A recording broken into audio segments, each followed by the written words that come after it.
Otros construyen en sus campos unos graneros suspendidos, como en la Hispania Citerior, en los que el aire no solo entra por la ventana, sino también por debajo del piso. Así describía Varrón el granarium horreum que los legionarios romanos habían conocido en el norte de España. Un hórreo que en Galicia no debía ser muy distinto de este y que los propios romanos ayudarían a reformar enseñando a los galaicos la técnica de la carpintería que éstos desconocían. Si las primeras referencias escritas sobre este tipo de granero son del siglo I a.C., la imagen gráfica más antigua aparecerá 14 siglos más tarde, en las cantigas del rey Alfonso X el Sabio, para glosar un milagro de Santa María. Unos monjes dan las gracias a la Virgen por haber llenado sus graneros de trigo. 3 graneros que denotan en su forma y estructura un parentesco muy próximo con los hórreos de madera existentes hoy en Galicia. La diferencia fundamental entre aquellos y los actuales se originará 4 siglos más tarde, en el XVII, cuando la necesidad de almacenar el nuevo cereal traído de América exija del campesino gallego una reforma adicional del viejo hórreo con el fin de conseguir la necesaria ventilación para el secado del maíz después de su almacenamiento. Pero volvamos a la Edad Media, cuando, junto a los graneros de ramas entretejidas, señorean por el paisaje gallego los hórreos de madera que los naturales del país han aprendido a construir utilizando las nociones de carpintería aportadas por la cultura romana, que dio nombre a este tipo de granero y a muchos de sus elementos constructivos. Pero es seguramente el maíz al que el hórreo debe su forma definitiva, su perfeccionamiento constructivo y, en última instancia, su amplia difusión y supervivencia a lo largo y ancho de gran parte del viejo reino de Galicia. El cultivo del cereal americano lo inició el almirante Gonzalo de Castro y su mujer doña Magdalena de Luaces en el año 1604. Si en un principio la acomodación de los viejos graneros a las necesidades de conservación del nuevo cereal y a la abundancia de las cosechas se tradujo en la ampliación de estos y en la aparición de rendijas de ventilación para su secado, los últimos años del siglo significarán para el hórreo el inicio de la sustitución de la tradicional carpintería por la cantería como técnica definitiva de su construcción. Los canteros se limitarán a plasmar en la piedra la estructura de madera de los hórreos medievales. Después trasladarán al nuevo material todos los elementos de aquella, sustituyendo los listones de los costados por piezas de granito. Por último, enriquecerán la construcción con nuevos elementos arquitectónicos, sobre todo decorativos, tomados de la arquitectura culta del momento. A lo largo del siglo XVIII surgirán los más hermosos y también los mayores ejemplares de este tipo de construcciones adjetivas, a la sombra de los grandes monasterios y de los cabezaleros que, amparándose en los foros y subforos, sistema de arrendamiento tradicional en Galicia y en el minifundio, dominan la economía agraria del país. Con la desamortización de Mendizábal y la roturación de nuevos terrenos de cultivo, el siglo XIX contemplará la definitiva expansión del hórreo de piedra, que logra su difusión plena en los últimos años de esa centuria con la redención de los foros y la mecanización e implantación de las modernas técnicas de cultivo. Difícil sería entender el campo gallego sin la colonización monástica, el minucioso trabajo de la tierra, la humedad que propicia el despliegue de las infinitas tonalidades verdes, el secular minifundio y la ordenación civilizadora y espontánea de la morada campesina dispersa en el paisaje. Difícil sería también imaginarlo sin la esbelta silueta del hórreo dominando las tierras de labor o vigilando al pie de la era, o desde el altozano, donde corre libre el viento que seca el dorado maíz en él almacenado. Compañero del agricultor ya en el Neolítico, este pariente atlántico de los hórreos norteños españoles guarda una cierta relación por su especializada funcionalidad y por su forma constructiva, con graneros que ocupan la amplia zona europea que va del Adriático al Dniester, a través de los Balcanes, por tierras de Austria, Hungría, Yugoslavia, Albania, Rumanía, Bulgaria y la Grecia macedónica. Se los puede encontrar también en Ucrania, el Cáucaso y hasta en Persia.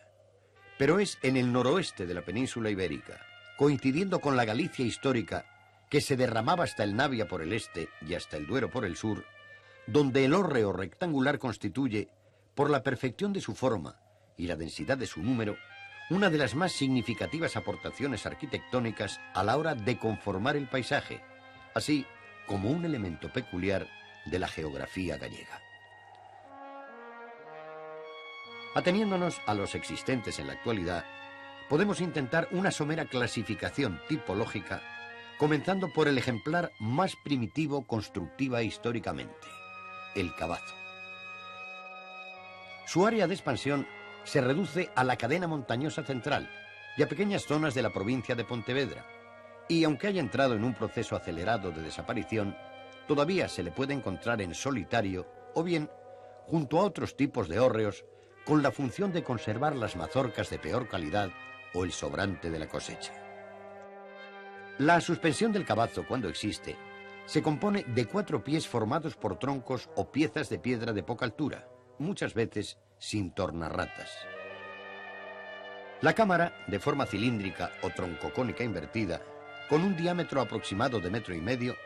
apoya sobre una elemental armazón de 4 tablones en la que se fijan los palos que forman el esqueleto de la labor de cestería, sobre la que se coloca la cubierta cónica de paja entrelazada que cierra el cabazo. A diferencia de las demás tipologías del hórreo gallego, el cabazo carece de puerta, por lo que el llenado se realiza levantando la cubierta y el vaciado en ocasiones a través de una pequeña abertura situada junto a la base del cesto. Un grado de evolución del granero, de planta redonda, lo representa el cabaceiro, ya casi desaparecido, que se distingue del cabazo en la planta rectangular, con las esquinas redondeadas y en la pequeña puerta que aparece en uno de los frentes del cesto. Gracias a la aplicación de nuevas técnicas constructivas, sobre todo la carpintería, el cabaceiro evoluciona para dar lugar a la tipología más extendida en Galicia durante cientos de años, el hórreo rectangular de madera. Todavía hoy predomina en amplias áreas geográficas este hórreo que ofrece múltiples soluciones constructivas y da lugar a una gran variedad de subtipos.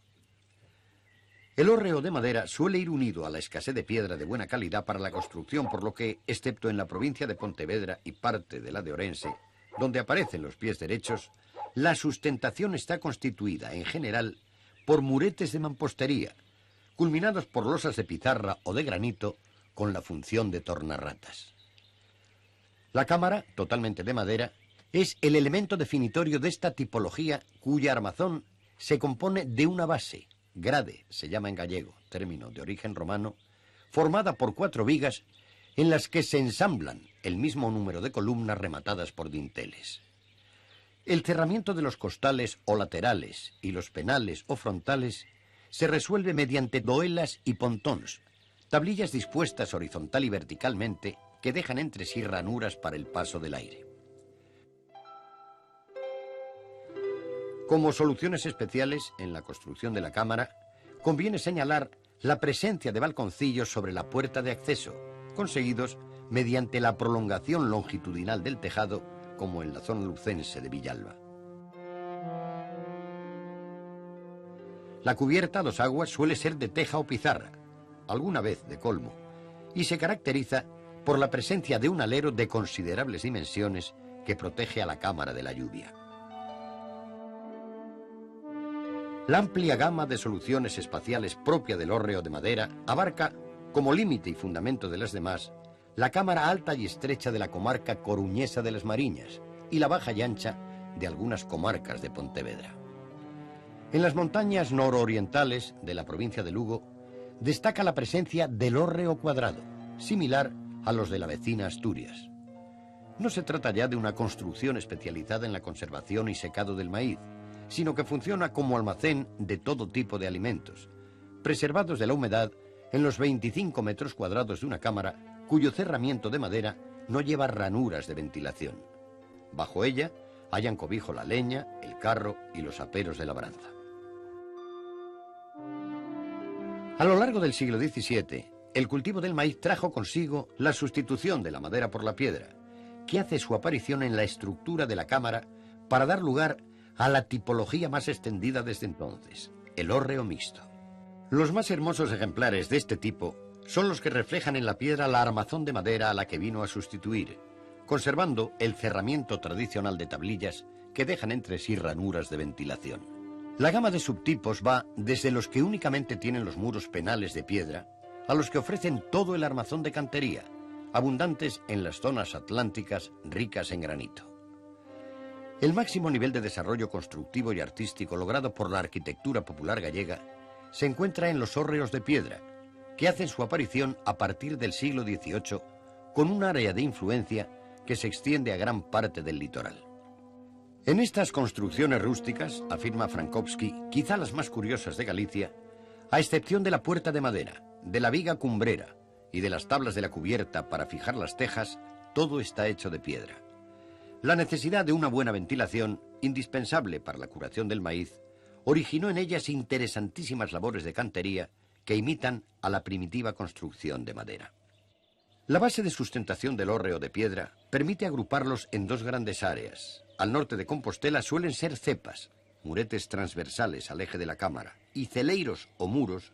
que cierran el perímetro situado bajo la cámara, generando un nuevo espacio donde el agricultor guarda los productos de la huerta. Al sur son pies o columnas de buena piedra los que sustentan la cámara. Allí donde la pizarra o el neis no permiten la utilización de grandes piezas labradas, el problema de la ventilación de la cámara se resuelve por medio de saeteras como estas del litoral lucense, o colocando entre las hiladas de lajas otras de piedra menuda, como ocurre en el granero típico de la zona de Finisterre. En el sur, la presencia del granito da lugar a que las técnicas del cantero se pongan al servicio de las necesidades del agricultor para lograr que estos graneros constituyan la más variada y rica manifestación artística popular de Galicia, verdaderos monumentos del arte rural, donde se pone de manifiesto que, como afirmara Castelao, el hórreo gallego no es simplemente un granero, es una hucha sagrada